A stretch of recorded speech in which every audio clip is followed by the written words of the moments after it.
છોટાઉદેપુર જિલ્લાના નાની રાસલી ગામે ચાલતી આદર્શ કુમાર નિવાસી શાળા ખાતે બાળકોને સૂવા માટે આપેલા પલંગ તૂટેલી હાલતમાં, જ્યારે ગાદલા ફાટી ગયેલા અને તૂટેલા છે.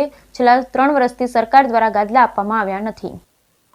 છોટાઉદેપુર જિલ્લાના નાની રાસલી ગામે આવેલી આદર્શ નિવાસી કુમાર શાળામાં બાળકોને સૂવા માટેના પલંગ તૂટેલી હાલતમાં, જ્યારે ગાદલા ફાટી અને તૂટી ગયેલા છે. સરકારે 3 વર્ષથી આ ગાદલા નવા આપ્યા નથી.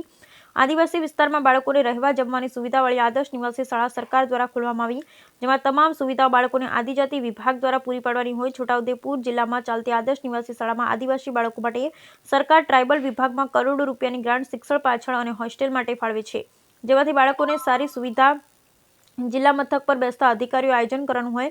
પરંતુ છોટાઉદેપુર જિલ્લાના પાવીજેતપુર તાલુકાના નાની રસાલી ગામે આવેલી આદર્શ નિવાસી શાળામાં 240થી વધુ વિદ્યાર્થી અભ્યાસ કરે છે, પરંતુ તેઓને સૂવા માટેના પલંગ તૂટેલી હાલતમાં છે, જ્યારે ગાદલા 3 વર્ષ જૂના છે અને ફાટી ગયેલા છે, જ્યારે ફિલ્ટરવાળા પાણીના કુલરો બગડેલી હાલતમાં છે, જ્યારે પલંગો તૂટેલા હોવાથી બાળકોને કમરમાં વાગે છે.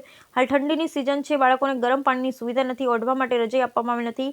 આ તમામ સુવિધાઓ હોસ્ટેલમાં પૂરી પાડવાની હોય, પરંતુ અધિકારીઓ આ સુવિધા આપવામાં પાછીપાની કરે, જ્યારે આ બાબતે સરકાર અને તંત્ર ધ્યાનમાં લે તે જરૂરી. Bureau report Rehan Patel, Chhota Udepur.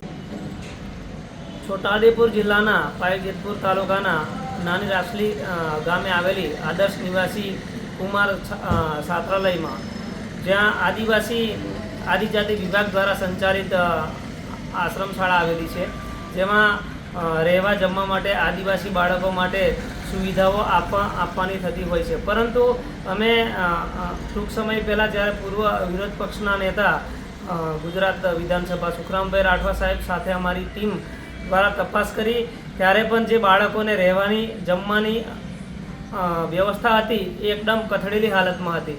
એના પછી પણ ધ્યાન દોરતા આજે લગભગ એ વાતને પણ 2-3 મહિના થયા હોવા છતાં ત્યાંના જે તમે ગાદલા જુઓ એ બિલકુલ ફાટેલી હાલતમાં છે.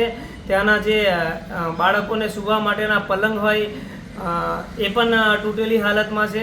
3 વર્ષથી ના તો નવા ગાદલા આપ્યા, નહીં નવા પલંગની વ્યવસ્થા કરી. સાથે સાથે બાળકોને જમવાની પણ એવી જે વ્યવસ્થા કરવાની હોય તેમાં પણ સદંતર અહીંનું જે વહીવટી તંત્ર છે એ નકામું ગયું છે.